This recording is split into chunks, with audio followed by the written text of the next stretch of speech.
We'd like to conclude our program today and talk about one last subject, one particular disease. The camel's milk has been found to also be very effective, and that's camel's milk and lupus. Camel's milk and lupus.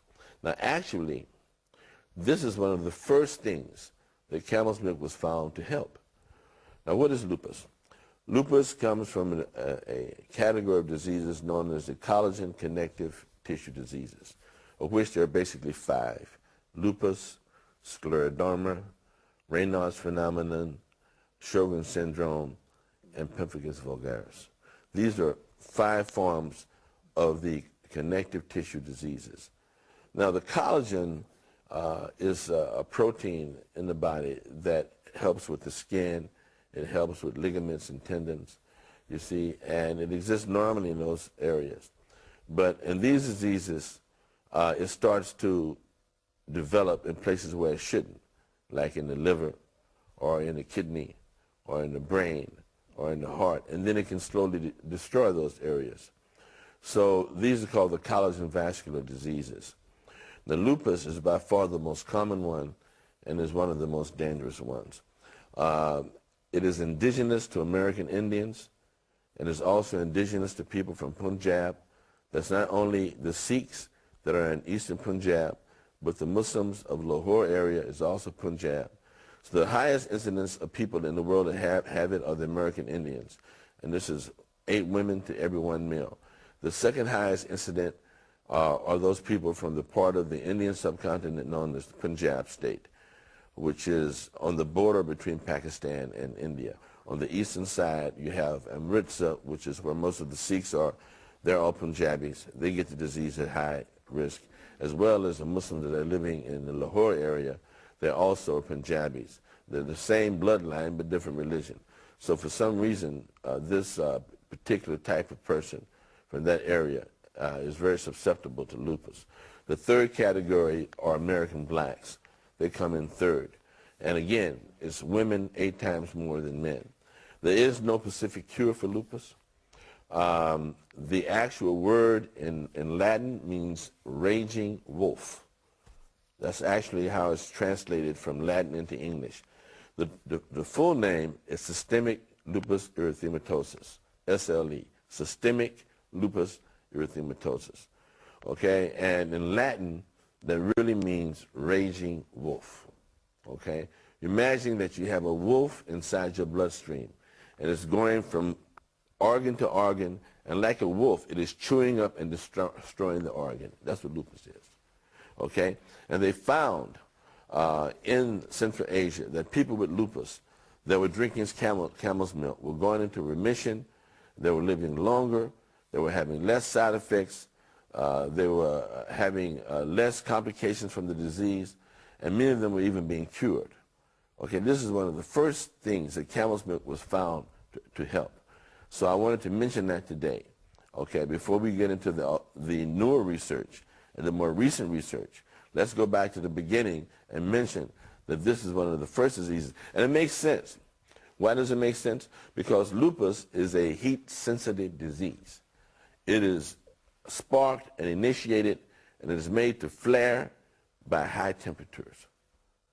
So it is a disease that is quite heat sensitive. You know, it can be started and it can be made worse. It can be exacerbated and elevated and accelerated by high temperatures, heat. So living in the desert is a very dangerous thing for people to have lupus. Now, what is the camel?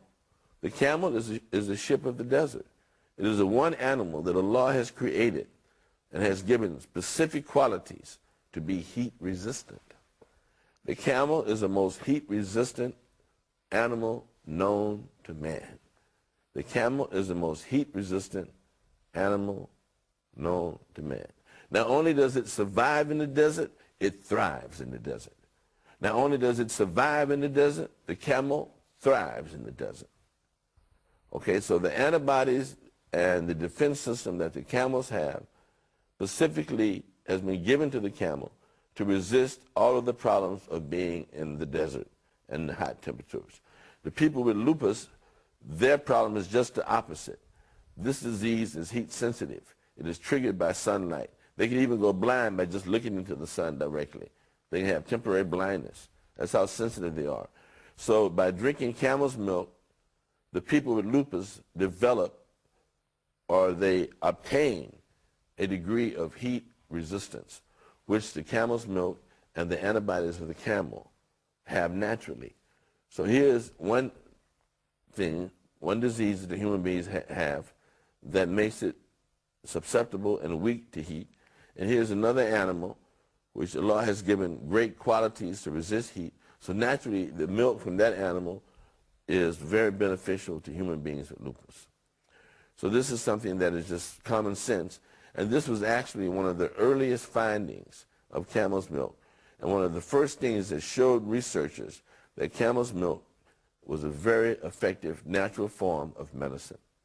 And this happened, again, in Central Asia, just north of Afghanistan, Uzbekistan, Tajikistan, those areas. They do have a lot of camels, actually. And at the same time, because it is also close to Punjab, there is a high incidence of lupus in that area as well. So these are just some of the things that we wanted to talk about. This thing about colon cancer is very recent. And it affected me because I had just a relative to pass away a few months back from colon cancer. I've had so many loved ones and friends who died from colon cancer in the States. As a black American male, we as black American males have a very high incidence of colon cancer. We should get colonoscopies done on a yearly basis after the age of 40 or so. So this is something that is close to home for me. And with regards to the lupus, I also had one family member to pass away from this disease. But their life was prolonged, and they did receive benefit from using camel's milk. It's been said that if lupus enters your brain, your kidneys, or your heart, you have a 5-year, should we say, length of survival. Your life expectancy is 5 years. For this family member of mine that developed lupus that went into the brain, they started drinking camel's milk, and they lived nearly 10 years. So they lived more than 4 years past their life expectancy by using camel's milk and other natural things like the black seed and so forth. We always entertain your questions and your comments. You can write me at Medicine in Islam, P.O. Box 111, Sharjah Television, Sharjah, UAE. Or you may send me a fax at 9716-5311969.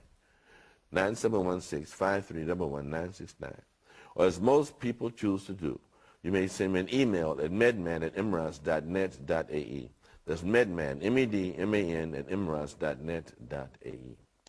And as our custom on Medicine in Islam, we'd like to conclude all of our programs with a short dua, a short prayer of the Prophet Muhammad sallallahu alaihi wasallam, peace be upon him, such that if any mistakes or errors have been committed on this program, and most importantly, if any sins have been made on this program, have been committed on this program, that Allah subhanahu wa ta'ala in his infinite mercy and grace will forgive us.